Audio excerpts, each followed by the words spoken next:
Hello, everybody. We're going to get started here. We would very much like to welcome you all here to our annual Women in Law Networking and Recruiting Conference. I think we were trying to count up how long we've been doing it, and it may be as many as 15 years, so it's quite a tradition here. And anybody that knows better than I do can contradict that, but we could go back to at least 2007 and maybe further back.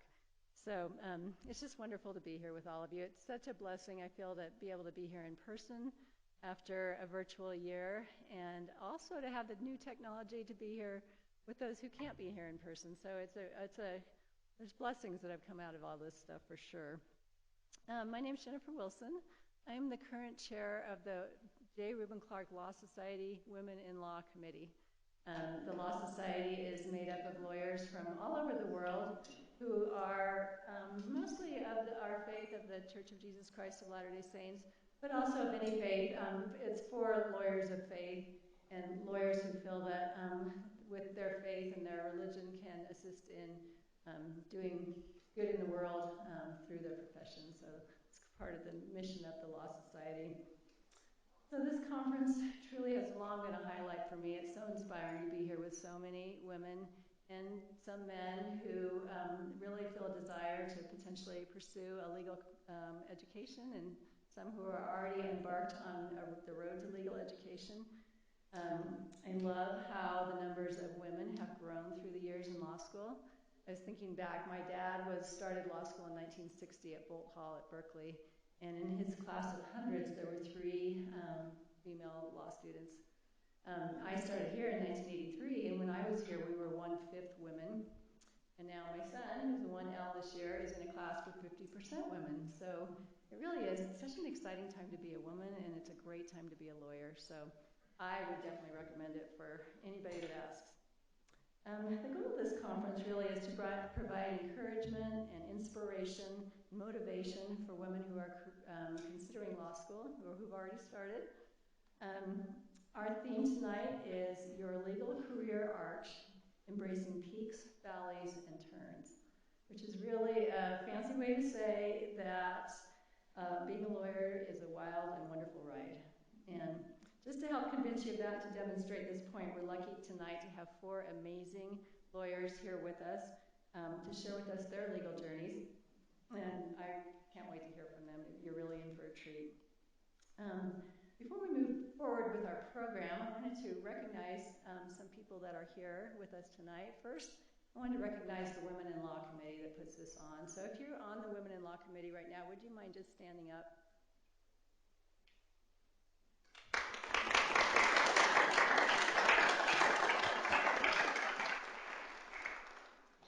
These people are fabulous leaders. They've done amazing things through their lives, and all of them are also wonderful mentors. So if you have any questions about law school, the Law Society, I'm certain they would love to tell you about it. Let's see. I wanted to see who else was here that I knew. Gayla Sorensen, who is here with us tonight. She is our outgoing executive director of the Law Society and also worked for many years at the law school and has made so many instrumental changes in a great way for women and for men who are in law school and in the Law Society. So thank you, Gayla.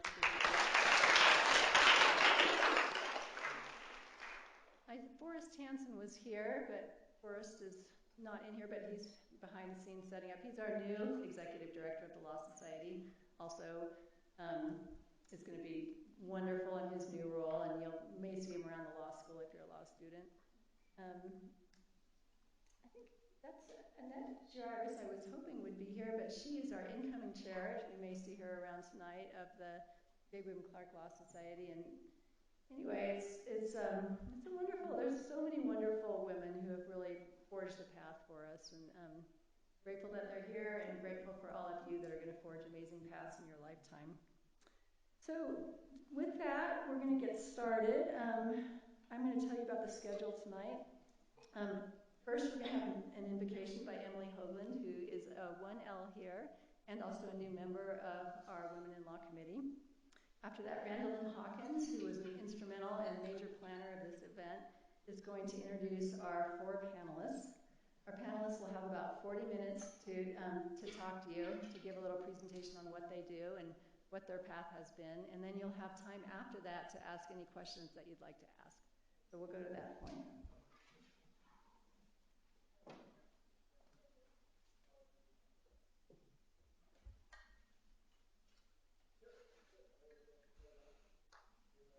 Our dear, kind, and gracious Father in heaven, we are grateful to be gathered here as a community of women, both as budding and experienced professionals. We are grateful for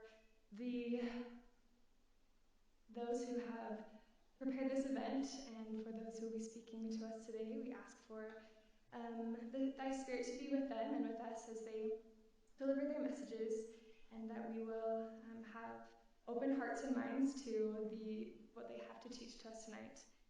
We are grateful to be seeking an education and to be building skills that will allow us to better serve and love those around us in our homes, in our communities, and in our workplaces.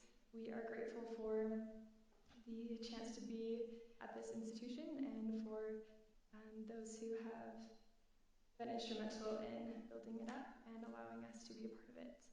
We again are grateful for this time together and ask for thy Spirit to be with us, and say these things in the name of thy Son, Jesus Christ. Amen. Amen.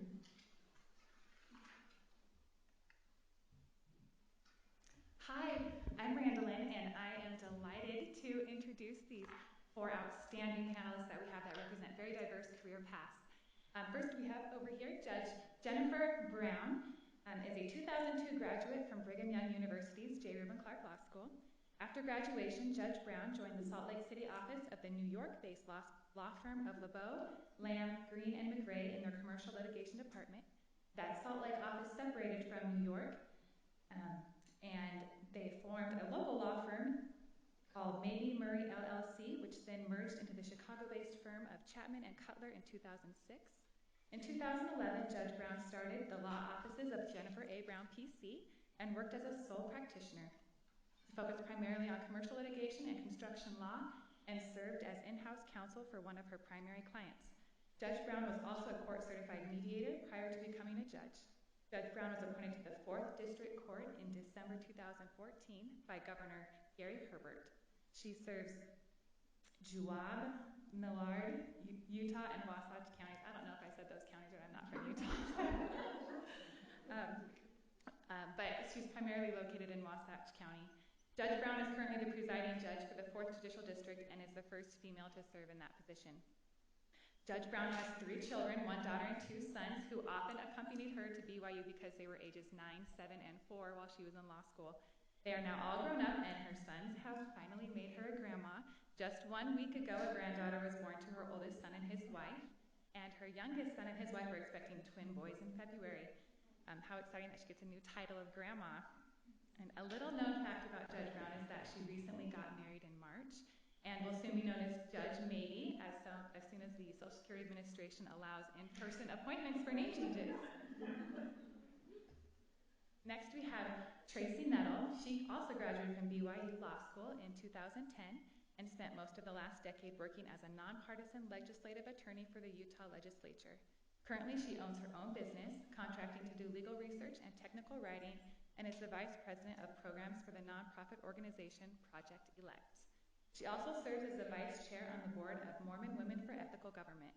Tracy has been married for 20 years to Mark Nettle, and together they parent their 3 children and support each other's careers while enjoying the beautiful scenery in Alpine, Utah, especially this time of year, right? Next, we have Danielle Dallas. She was raised on the East Coast, primarily in Pittsburgh, Pennsylvania. She came to Utah to attend BYU, where she earned a bachelor's degree in piano performance and enjoyed a variety of extracurriculars, including living in the foreign language housing and being part of the stellar ballroom dance team. Shortly before beginning classes at the J. Reuben Clark Law School, Danielle married Scott Dallas, who was completing his bachelor's and master's degree in accounting at BYU. He was her strongest support through law school while she continued to teach group piano classes for the BYU School of Music and participate in various law school activities, including a traveling Woody Dean trial advocacy team. During her 2L and 3L years, she clerked for the Utah Attorney General's Office Children's Justice Division. Following graduation in 2007, Danielle worked for a small nonprofit, followed by employment as an assistant city prosecutor for Salt Lake City until she and Scott started a family. During the early years of raising their 4 children, ages 1 to almost 11, she stayed busy teaching piano, accompanying, volunteering with community organizations, and serving on several nonprofit boards. She has also been active on both the local and international levels of the J. Reuben Clark Law Society. Since moving back to the Provo area 5 years ago, she spent a few hours a week doing freelance legal work. In January 2021, she returned to BYU Law School and has a 3/4 time job as a career advisor. She loves the combination of working with the students and reaching out to the legal community to bring opportunities and information on behalf of the student community. Danielle loves to learn and even enjoys activities she isn't very good at yet, such as cycling, and she still plays the piano as much as possible and particularly enjoys duets and accompanying. And lastly, we have Heather Farnsworth. She's a partner at the law firm of Match & Farnsworth, PC, and has practiced in the area of Social Security disability law since 2002. Heather represents individuals throughout the entire process from the initial application with Social Security through hearings before an administrative law judge. Also, she represents claimants before the Appeals Council and Federal District Court. Ms. Farnsworth holds a Bachelor of Science from the University of Utah and received her law degree from the J. Reuben Clark Law School in 2002. Ms. Farnsworth is admitted in Utah and Idaho and handles administrative claims throughout the United States. Heather is active in the legal community and currently serves as the president of the Utah State Bar. She has served as a commissioner of the Board of Bar Commissioners for the Utah State Bar since 2012. Previously, Heather served on the board of the Women Lawyers Utah from 2008 to 2013 and as the president of the Women Lawyers of Utah from 2011 to 2012. In addition, Heather is also very active in the general community and currently serves as the co-founder and organizer for Cancer Bites Salt Lake City, a benefit in which 100% of the proceeds are donated to the Huntsman Cancer Institute. On the board of Real Women Run and as an advisor on Salt Lake Community's College Women's Business Institute Advisory Board. Heather has been named by Utah Business Magazine as one of Utah's legal elite in the area of health law for the years 2010 through 2021. And I am told that she was just this week appointed to be an administrative law judge. So that's very exciting, and I hope you give a warm welcome to Heather.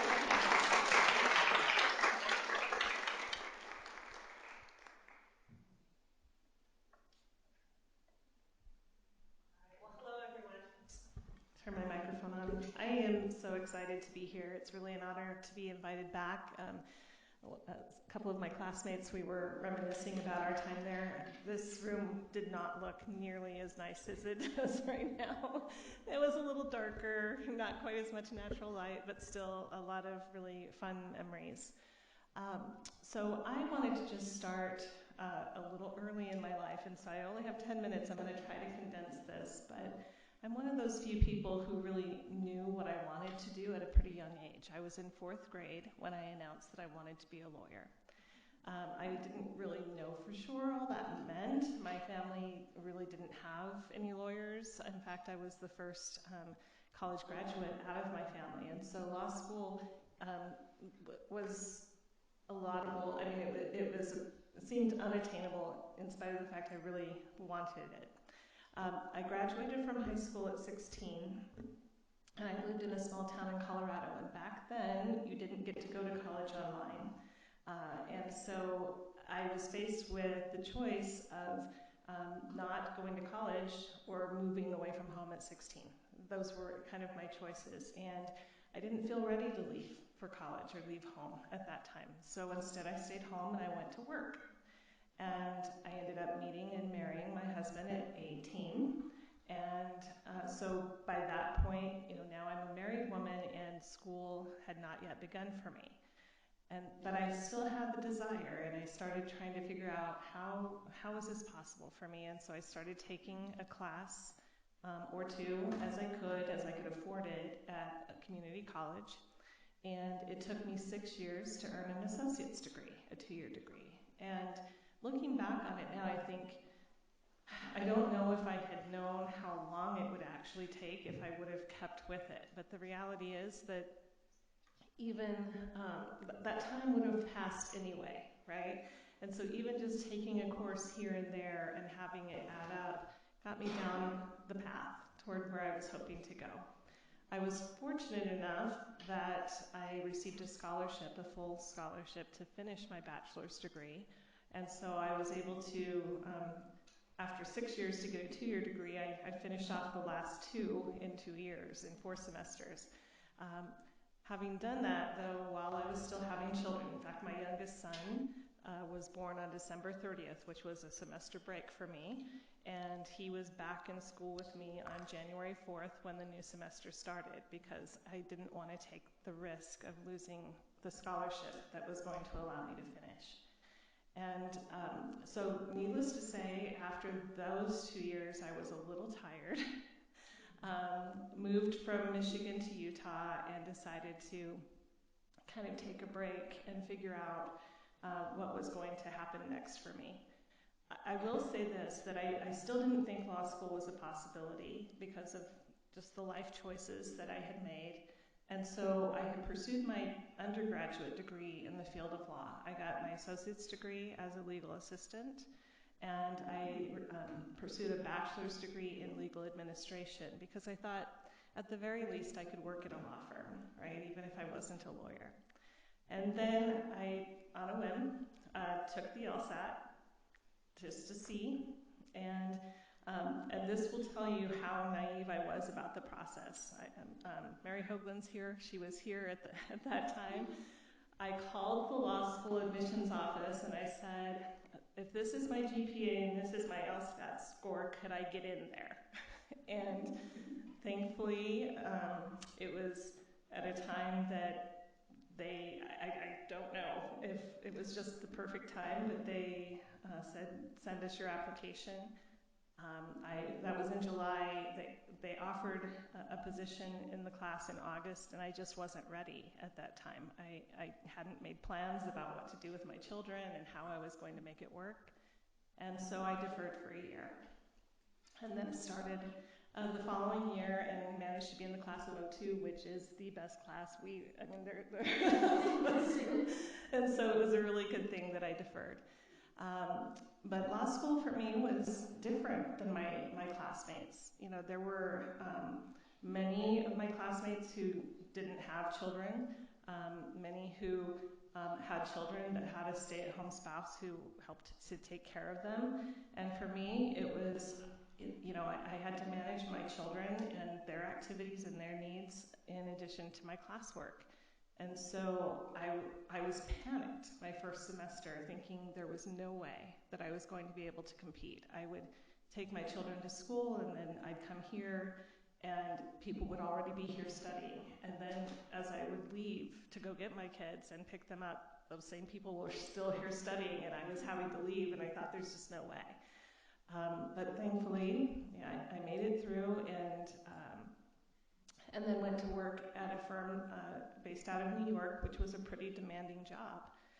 But the reality for me was becoming a lawyer allowed me to manage my family so much more than if I had stayed in the position of a paralegal or a legal administrator, because I had so much more flexibility in being able to work the demands of my job around the demands of my family.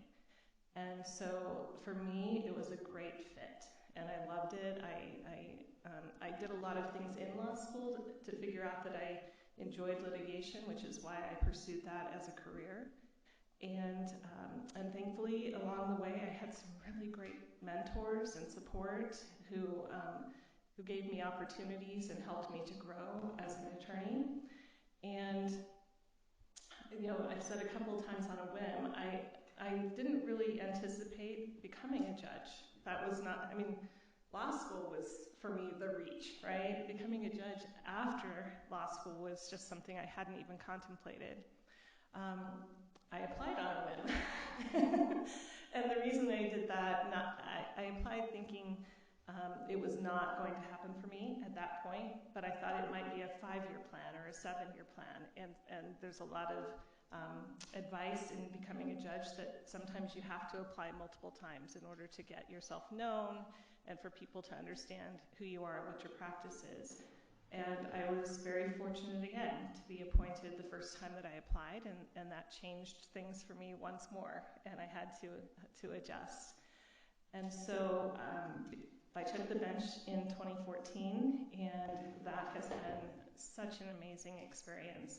Once again, welcomed by people who were great mentors and helped me as I transitioned from practice to becoming a judge. And so I look back now on my career and just think I'm so grateful that I pursued this path, and I'm so grateful that it gave me the opportunity to do the things that I've done and to be still very much involved with my family. We've obviously been reflecting a bit since I became a grandma, and the one thing, sorry, I'll get emotional here, but the one thing that my son said to me is that looking back, he just doesn't remember me ever not being there. I was there for games, I was there to do things with them, and my career in the law is what gave me the opportunity to do that. And so that's my story. And I just want to encourage you to understand that there are traditional paths to the law, but there are so many other ways as well. And certainly I would consider mine to be a non-traditional path. But if you're determined and if it's something that you want, you can get there.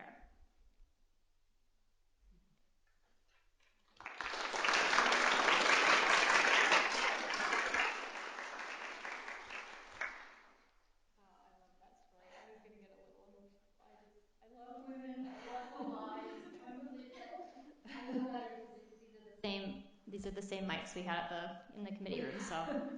Okay, rookie mistake, right? Or not so rookie. Okay, anyway, I was just saying I love that story, and I am so grateful to be here. I'm Tracy Nuttall. Thanks for the opportunity to be here tonight. I love connecting with women, and I have just a special place in my heart for Latter-day Saint women. You'll probably learn a little bit about that as I talk about my career path. I love the theme of the conference because it's so realistic, and I would just say in my life I have had no flat stretches at all. It's been all peaks, valleys, twists, and turns the whole time. So that's why it's kind of crazy. I'm going to do my best to tell you a little bit about it, talk fast.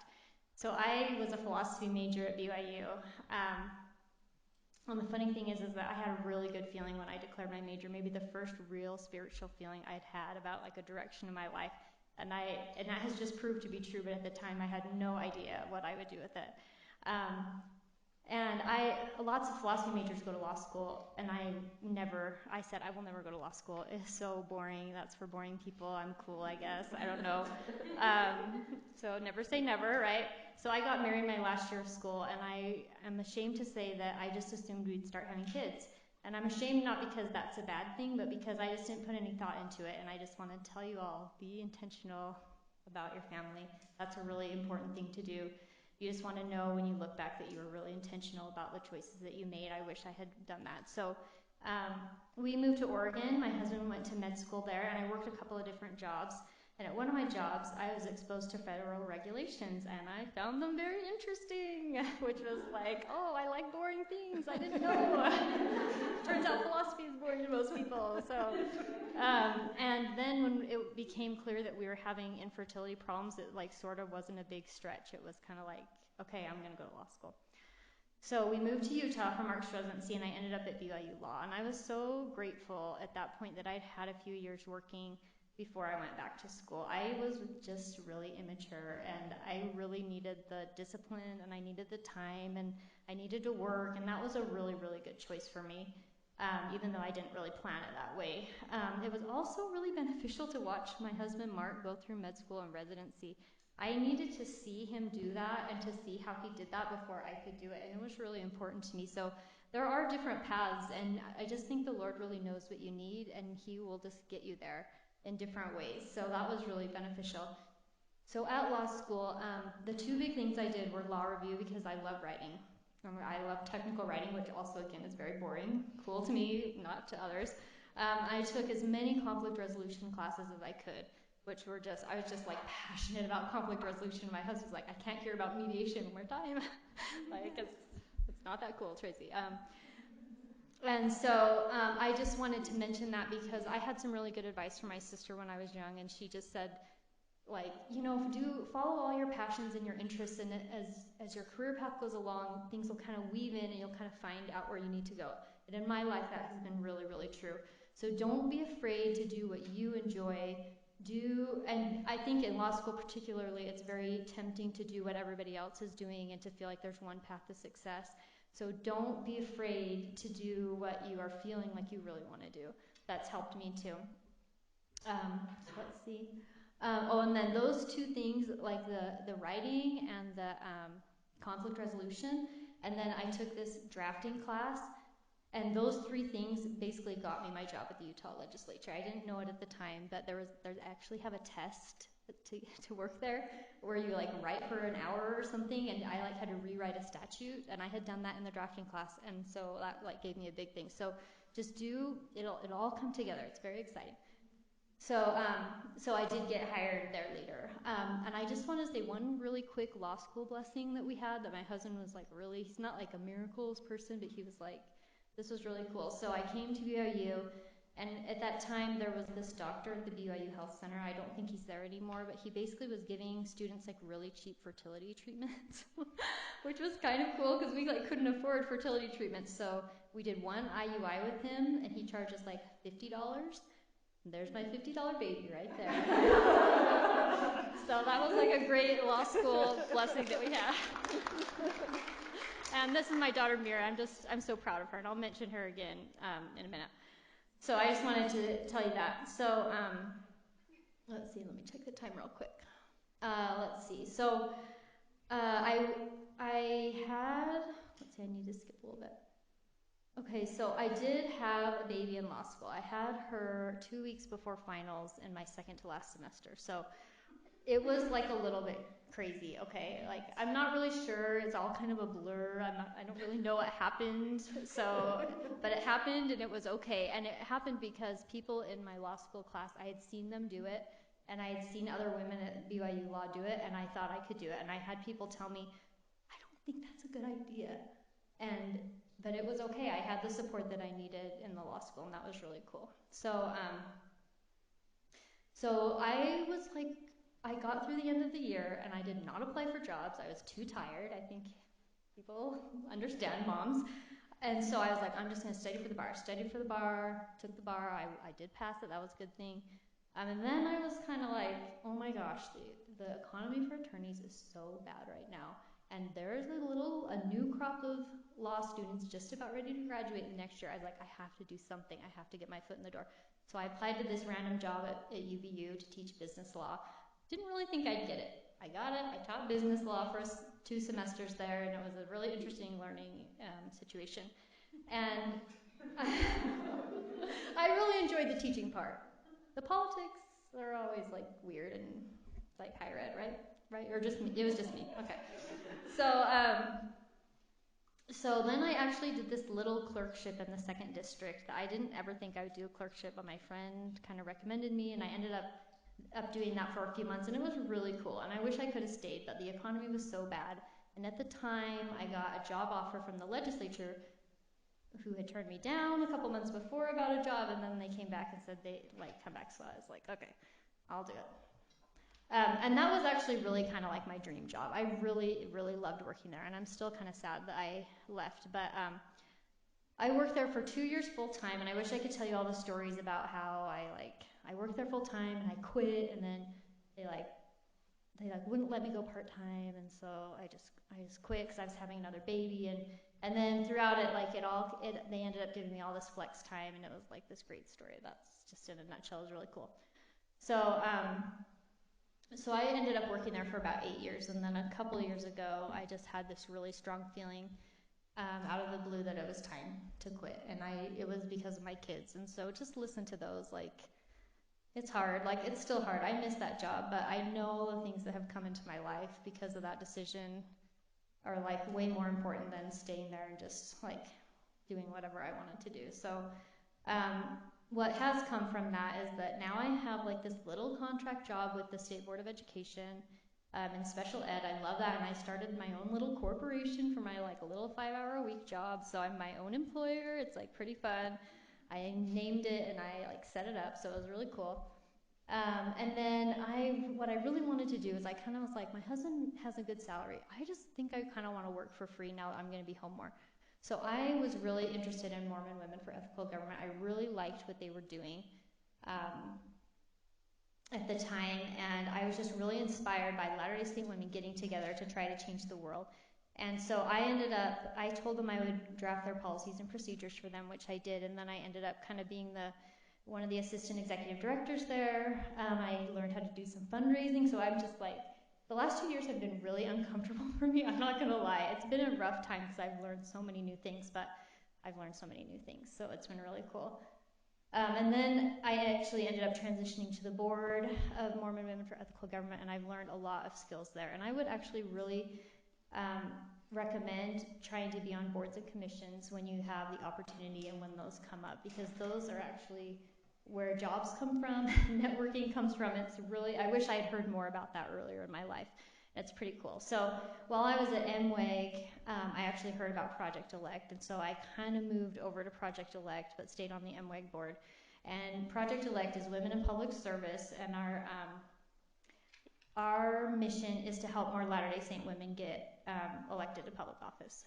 So this is just something that I was like excited about MWAG, but there was something about Project Elect that I was just like, this is it. This is like so cool. So it's okay to follow your passions and realize how they kind of develop, and you really can kind of like narrow them down and hone them. So that was really exciting to me to realize, like, oh, there's all these cool things out there and you can kind of get specific. So one thing I will mention about that is that there was a moment, so I'm new to nonprofits, okay, and I don't know what I'm doing in nonprofits. I'm not comfortable there, okay, and it's like kind of the Wild West in some of the nonprofits I've worked for. And so it's just uncomfortable, but for some reason the Lord really likes that, you know. So here I am. But what I learned, I'll just share one experience because I think this is just so applicable to all women, is that I had this experience where I was sitting down and I was like, I gotta do this Project Elect stuff. I was kind of nervous. I was like, I don't know what I'm doing. And I just had this strong feeling like, if you don't do it, who else is doing it? No one else is out there doing this right now. And it is the only organization that is doing that for specifically for Latter-day Saint women right now.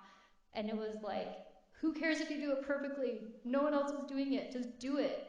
And so I really took that, and I hope you guys can take that into your lives too, to be like, it doesn't have to be perfect. Perfect was Satan's plan, remember? Like, we wanted like the messy, like that. We chose that, and we felt really strongly. And I think particularly as women, we were like, no, Satan, like that's why he hates us so much. But I digress. So anyway, so I am probably done with my time. So I do have a few things that hopefully will come up in the questions, but I'm just excited to be here, and I hope if you have questions for me, I hope you come talk to me, and I have lots of cards if you're interested in Project Elect, so talk to me later.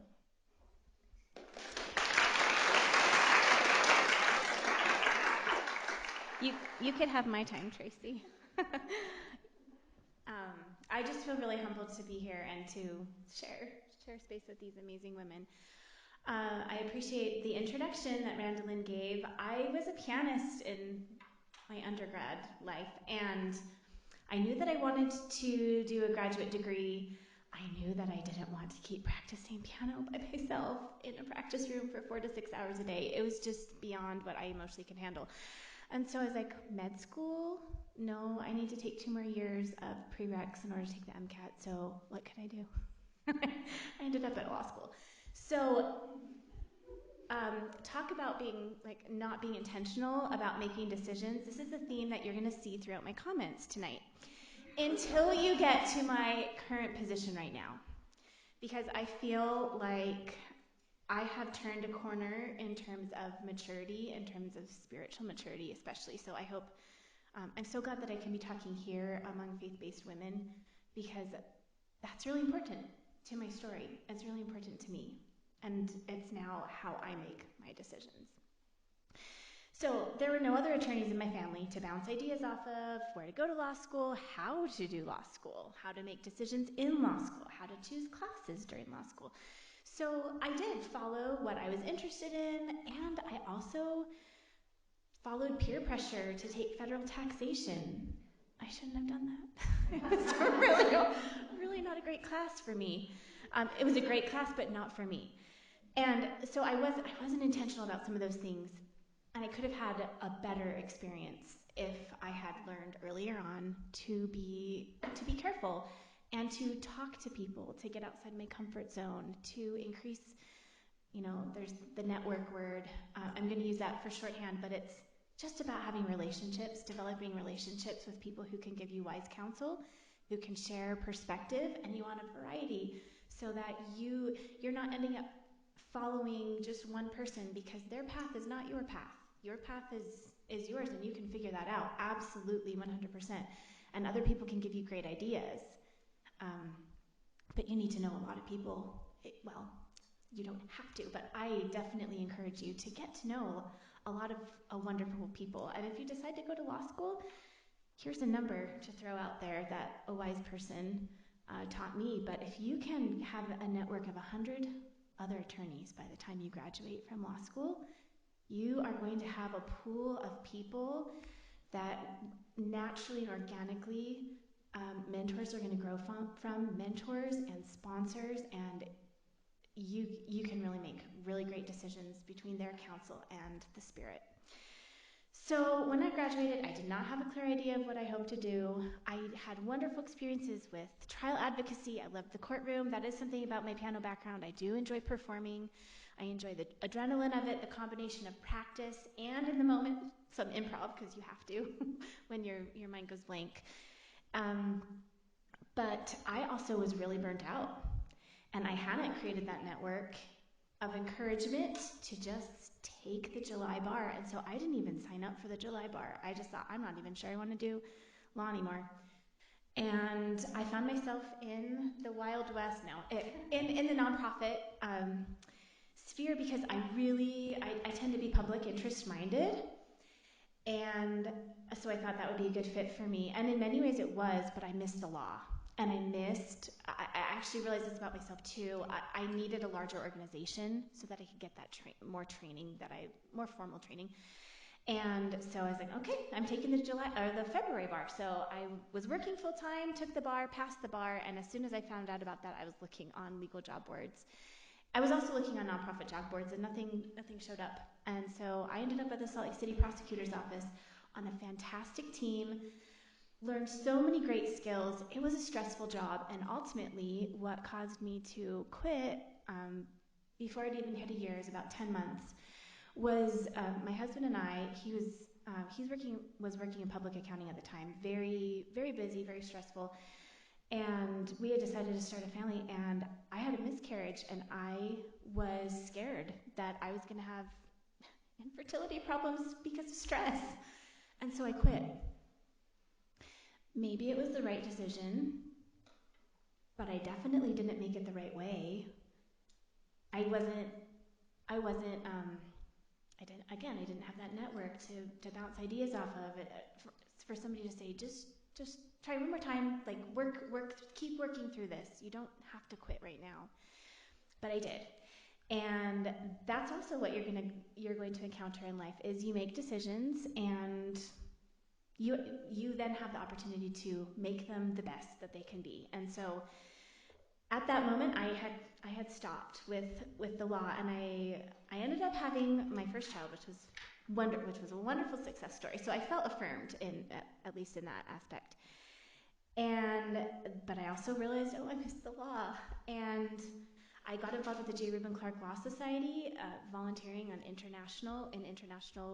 the History Committee and Media Committee, and I've jumped from one committee to the next, and it's been wonderful. I've loved the relationships that I've built, and I've gotten to attend a lot of leadership conferences, and I felt like I was kind of keeping my foot kind of in the door, and I was expanding my network, which I was then understanding, this is part of what I needed and part of what I craved.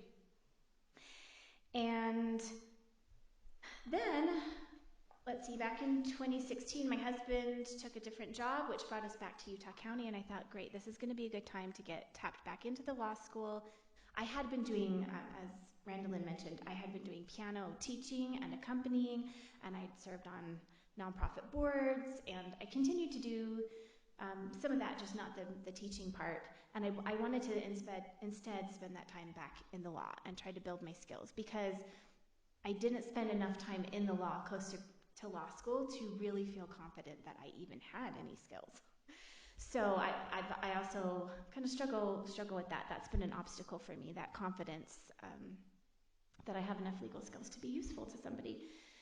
And I just feel a gap between where I want to be and my abilities. So 2016, we moved back to Utah County, and I got involved in the local chapter of the Law Society here. I started taking on a little bit of legal work for other people who needed some work done. And then the pandemic hit last year, and my husband was working really, really hard. It was second IPO of the company that he was working with, which means I didn't see him, even though he was working from home. And it was a really, really low time for me emotionally, really low. And it was also, I had also just had our fourth child, and I didn't realize that I was struggling with postpartum because it was not manifesting in the same way that I had thought that it would. And so there was just lots going on inside me. And so I was like, well, you know what? I just need human contact. And so where do I turn? LinkedIn. No, my thought was, if I get a job, I can at least be around other adults. Like that's, you can see like the irrationality behind that, because that's like where I was mental health wise, but it actually ended up being the right thing because I found the position that I'm in now. But this is where I turned a corner. I made that decision very differently than I'd made other decisions. Because once I saw the post, and I thought, maybe I should go for that. I had spoken with the previous Dean of Career Development years ago, and she had mentioned, I'd love to have you come work in my office. And at the time I was like, oh no, my kids aren't in school yet. That doesn't make sense with this cultural expectations, family expectations. I'm not going to put my children in childcare. That's an obstacle that I've encountered throughout my life, is like the subconscious parameters, and I wasn't. We're rarely intentional about setting those up, so we have to recognize them and then address them. And sometimes they're right and good for what we need at that moment, and sometimes we need to adjust.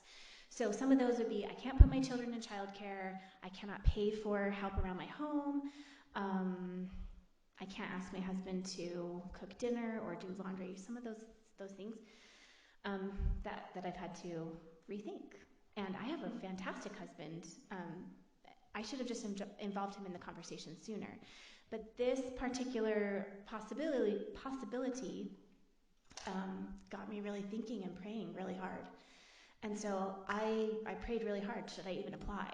And I worked on my application, and it was the final day after I'd been praying a lot. I was like, okay, I feel good about submitting my application. The Lord is pleased with that. So I submitted the application, and I got an interview. I'm like, oh, do I take the interview now? I'm not sure. Prayed about that.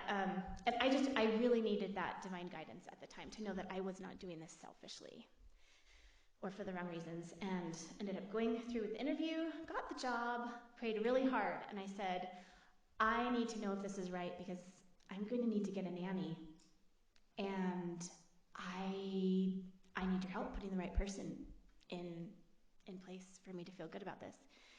But I felt good about it going forward, and the nanny wasn't in place yet. It took a couple of weeks. It was really stressful. But I had gotten my answer that it was the right thing for me to do. And I've had that affirmation has carried me through when there have been difficulties and challenges that have come up.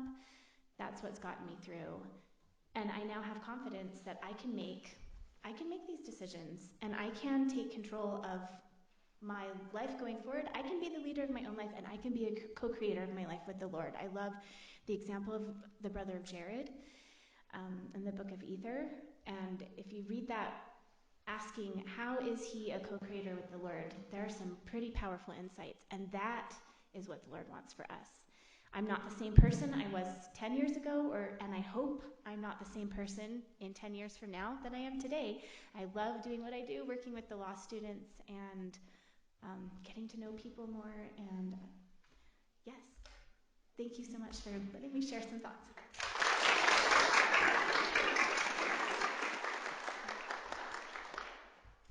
Sorry, I'm bringing this way too close, probably. Okay, so like many of the other panelists, I didn't really have an example of what a lawyer was in my young life. It wasn't necessarily something even on my radar to shoot for. I did always know I wanted to be something important. I'll use those quotation marks. I was always kind of one of those, I'll be the first woman president, or I'm going to be a neurologist, or I'm going to be this kind of people. I always kind of like to be in charge. I'm just, a little bit bossy maybe. You can call me leader, you can call me bossy, one of the two. Both are accurate. So I knew I wanted to do something, but I didn't know what I wanted to do when I was younger. And honestly, I leaned really heavily towards, I wanted to be a dentist because I wanted to be able to create my own life where I had that work-life balance. I thought, you'll make good money, you're doing something, that's rewarding, and you have time with your family. That was what I was thinking. And then I took one biology class and I said, no, I hate this, and I like words, and what am I doing? This is not right. And by that time I had changed my major probably 4 times, and finally looked at things and thought, I almost have a psychology degree. I've honestly always liked this. For whatever reason, I always kept thinking, oh, that can't be my major. But then I just went with it. It was my major. My major was psychology. My minor was creative writing. And then serendipitously, I ended up at law school. I had really good parents to kind of prep me for law school, even though, again, it was never something that was on my radar. To give you a little bit of background, my dad was the first person in his family to attend college, and I actually think his youngest sister eventually did. But and he came to BYU and he got a degree in accounting, and everybody else kind of told him he was wasting his time and spinning his wheels, and look at all the money we're making, and you're just wasting your time. But he told me early on, this is the best thing I did. Work hard now, so you don't have to work hard your whole life. And I still work very, very hard, but he means like literally. His brothers were digging ditches or working 4 jobs or doing things. Yeah, they were making more money, but they were really working. So that was his advice early on.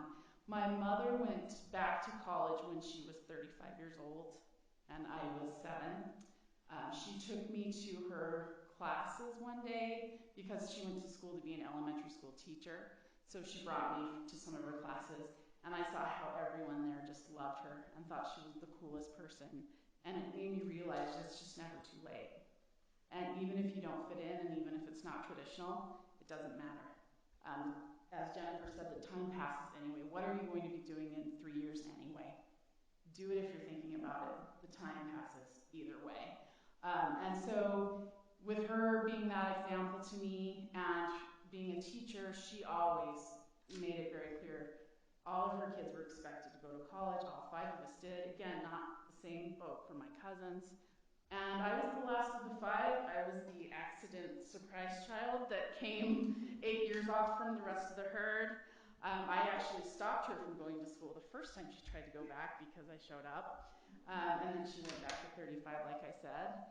And so there was a lot to compete with. So I just knew, this is something I need to do and I want to do. The other way they prepared me for law school was my mom was always, she went to the University of Utah, she was a Democrat. My dad went to BYU, he was a Republican. They talked at the table a lot. A lot. And most of the time it was funny. I remember one game where the U lost to BYU very narrowly in a football game, and my mom tied a big funeral thing on our door, like a huge funeral sleigh with like black ribbon, and acted like she was in mourning. And she actually preferred when they won, though, because my dad would get really, really ornery when BYU lost. So it was more fun for her to just make it a big deal when you lost. But and so we would discuss things, and they never fought with each other. They respectfully discussed things from both sides of the table my whole life. So I learned early on, people I love and respect can have different views on the same thing, and they both can have some very valid points to make.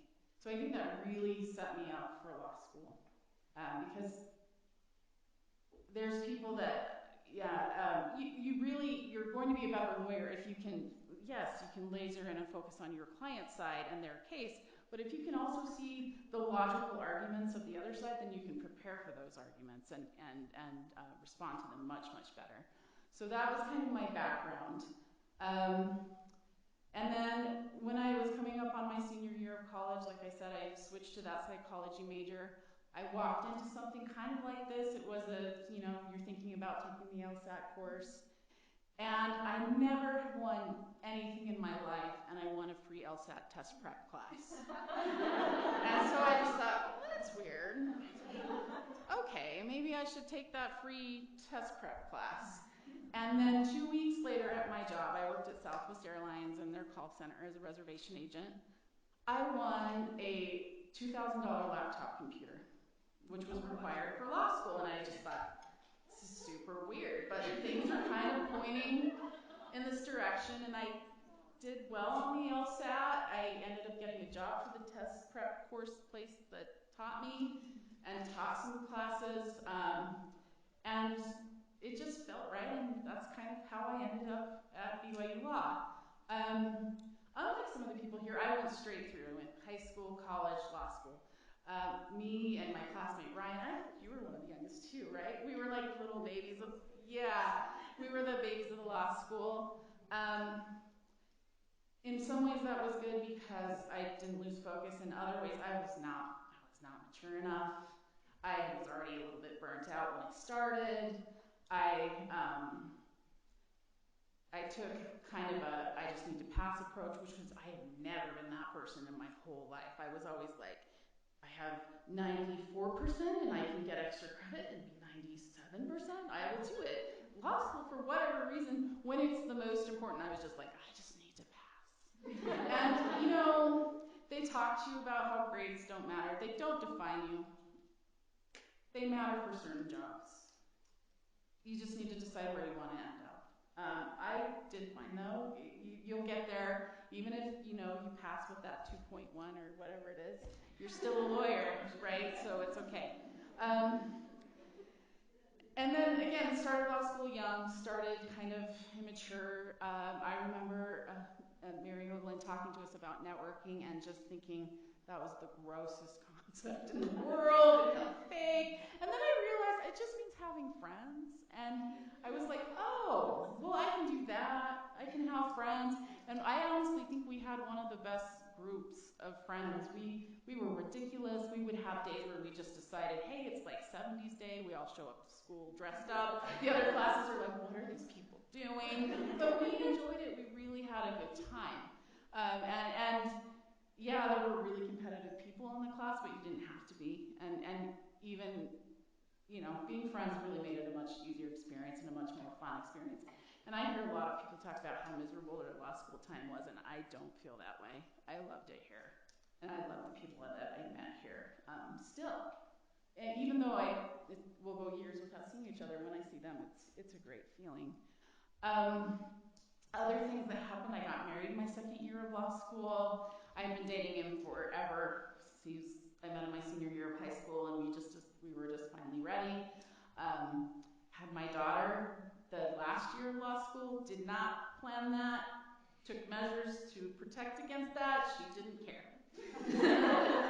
She came anyway, and so sometimes life throws you curveballs. I thought I'd have a 5-year, at least, marriage and get started in my career, but I'm so grateful that happened the way it happened because it forced me to narrowly focus on my priorities right away. And so I didn't get caught up in things. I knew right away this little baby girl I have to find time for her. And my husband's very flexible. We split childcare. And I'm so grateful I came to BYU because had that happened at another law school, I don't think it would have been the same supportive environment. I was allowed to watch classes on the little closed circuit TV while I was pumping, or brought my daughter to school. She came in one of those little snuggly things because I really did the story is so dumb. It was right before spring break and my water broke and I didn't call my mom. I didn't call anyone except my friend Carolyn, and I called her and said, you need to tell the professor I'm missing the midterm tomorrow. I'm having a baby. And so she did. And then I had the baby, and I had the weekend, and right away I just started coming to class with her on my chest in her little snuggly. She started crying in Professor Wardle's class. I got up to excuse myself, and he said, "Don't you leave." And I turned around horrified, and he said, "Lawyers need to know how to work under distractions." He said, "You're fine. You stay here, you listen, you don't need to miss this." And it was this dance of like kind of mortified, but also kind of grateful. And he was right. You know, life, you're not in this perfect little vacuum, so you do need to learn how to focus when there's distractions. And it was a great experience, and I'm so grateful. I was one of the first people to have a job my third year. I got a job freakishly at the end of my second year because I had taken a lot of labor and employment classes, and I applied at a law firm who was in the middle of a labor dispute. I didn't know, and so they just pulled me in. I was like, "Wait, I'm a brand new baby. I don't know this. I've just read about it," but they hired me. He was one of the first to graduate from this law school. He's in the first class. He told me straight out he had a really hard time with women being lawyers, and he was I had to convince him it was okay. He told me he couldn't go to lunch with me because how would that look, all those things. But he was a good guy at heart. He just was very old school.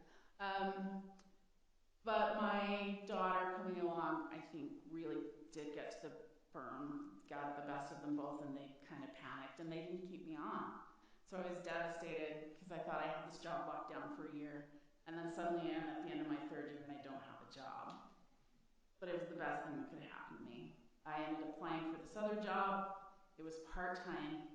They hired me. They mentored me. I stayed in that field for 20 years. So sometimes the worst things can be the best things. I never knew what disability law was. I had never heard of Social Security disability until I started doing it. It was not my passion. It was not something that I had a great story about. I did know I wanted to help people. I thought I wanted to be a child advocate because of my background in psychology. That was really hard on me emotionally. I wanted to take everybody home. When I did my psychology practicum, I realized there's no way I can do this my whole life. But disability was kind of this nice compromise. I was still helping people through a really hard struggle in their life, but I didn't feel like I had to rescue them all. And so it just was a really great, really natural fit for me. And then 10 years ago, the firm that I was at split. The two partners went their separate ways, and so I partnered with one of the partners and started my own firm with her. And it's been really fun. And now, this week, I started a brand new job after 20 years of doing the same kind of law. I was hired by the Utah Labor Commission to be an ALJ, and I'll be doing workers' comp. So it's scary. I'm learning again, and part of me is like, what am I doing starting over at 44? But it's that same thing. Time's going to pass anyway.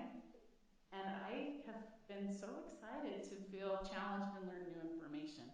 It's scary, but it's been really exciting, and so I guess the moral of all that story is you might not know where you're going to go, but you might, as long as you're following, if things start to fall into place, trust that. And that's kind of how my whole career has been. Things have kind of pointed me one way, and they've started to fall into place. And if it feels right and you're doing the job, don't worry about the rest of it or what you should be or what kind of law you should do. Just do what feels right to you, and you're going to be a lot happier. Social Security is a super isolated, narrow area of practice, and also I was practicing in Salt Lake, and all my classmates were here in Provo, or actually UIU's crazy because they just everywhere. That's the nice, we joked about the Mormon Mafia network, but it is. You can spread all over the place and still have connections. And so I kind of felt when I went to Salt Lake and started practicing at the firm I was at, I'm in this little bubble again. So the best advice I can give is if you do feel that way, volunteer. Some of the most rewarding things I've done has been in my volunteer work for the Women Lawyers of Utah, which again led me naturally to being on the bar commission for the Utah State Bar. And I've met so many fantastic people through that. And you might not get financial gain, but you get satisfaction, and you do get other perks. You get travel, you get CLE, you get, it's 100% do it. If if you ever get into one, you feel stuck and you feel isolated, reach outside yourself and volunteer and to other organizations. And I think I've definitely ran over my time. So.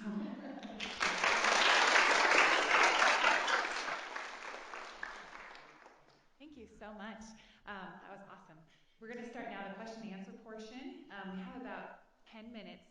It's a hard shut-off on Zoom at 1:15, so we really only have 10 minutes. So if you have a question for someone individually, you can say their name, or you can just ask a general question, and they can choose who wants to field it. So go ahead.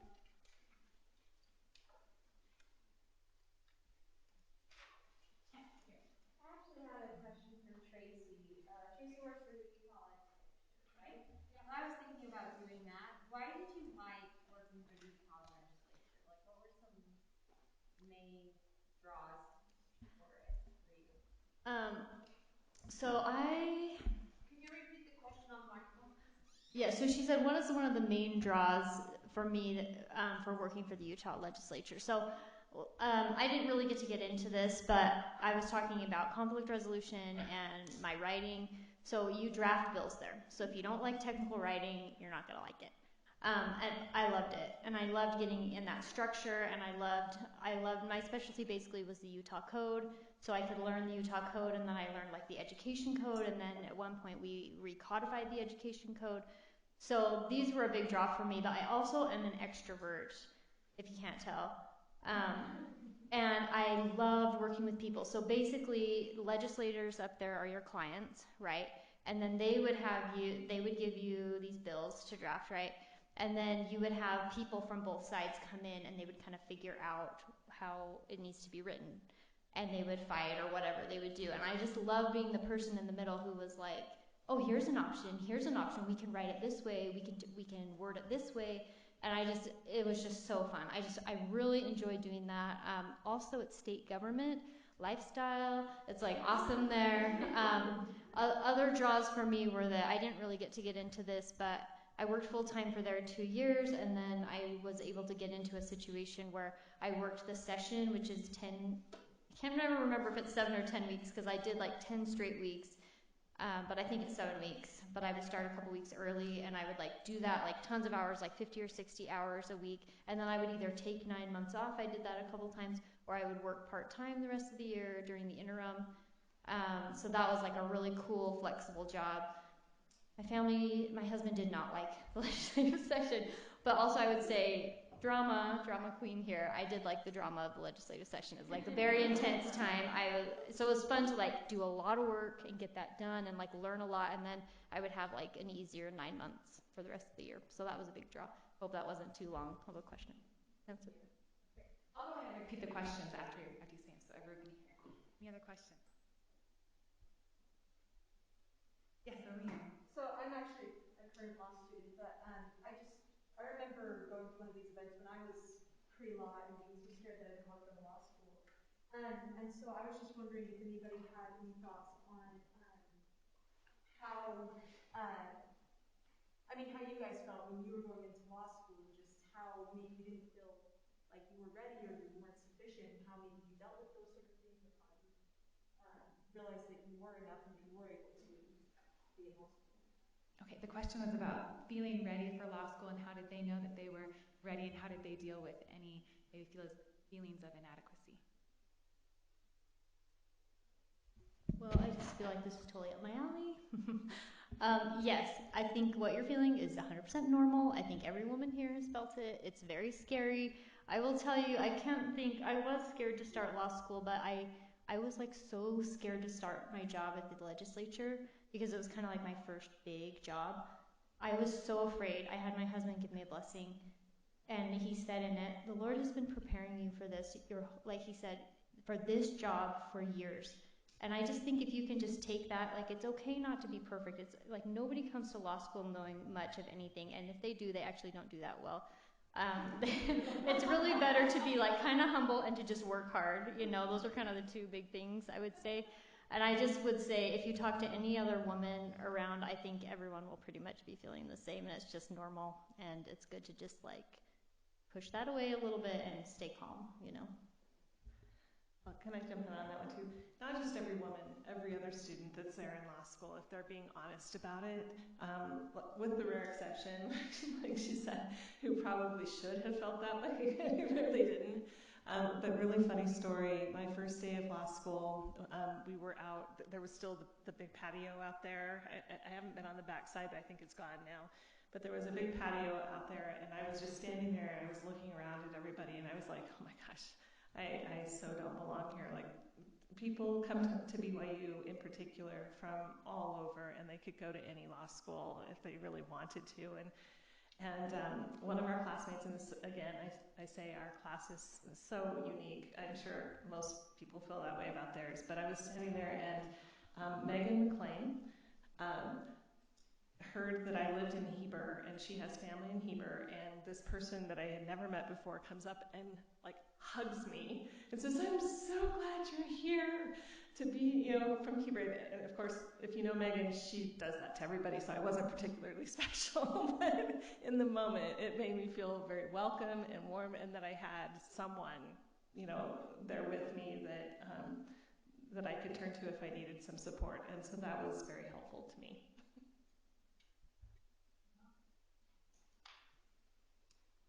Next question in front, yes. My question is for Francis, actually.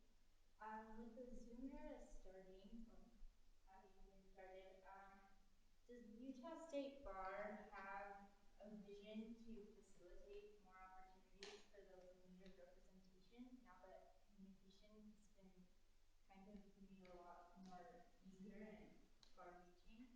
Great question. That's for Heather about the Utah State Bar and yes, their Zoom capabilities. Okay. Excuse me. Yes. The bar was always very reluctant and focused on you need to be in person for CLEs or in person for opportunities. So the pandemic was a blessing because it forced the bar to kind of revise everything and realize you can reach a lot more people through Zoom. Last year, all of the conferences, aside from the summer convention, which was a hybrid, were exclusively on Zoom.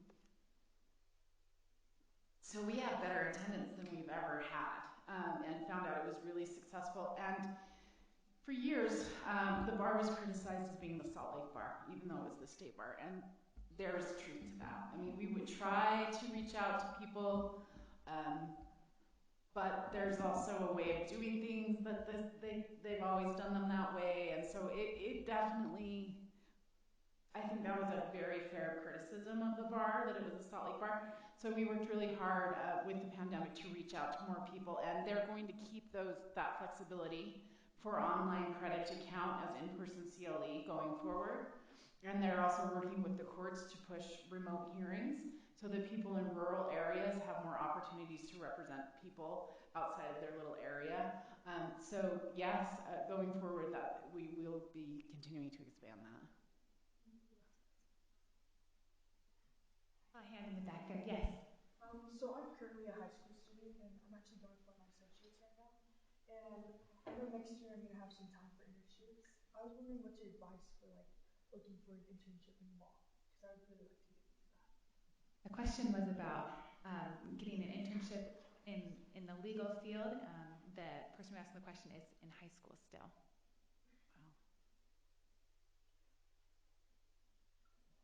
I'll learn. You're a million miles ahead of the game to even be thinking about that right now. So seriously, congratulations.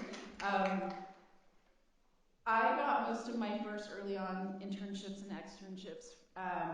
It does help if you know people in the field and you just approach them and say, I just want to learn. People are pretty willing to hire you and teach you if you're doing it for free. So most of my first internships were, but they were worth it. I worked with, his name's Val Christiansen. He was the general counsel at Franklin Covey. Do you remember Franklin Day Planners? I got that job because he knew my dad, and I just said, hey, I'd really love to learn from you. And so he let me go work for him, and it was fantastic. So don't be afraid to ask. People are really open to the idea. Most people want to share their knowledge.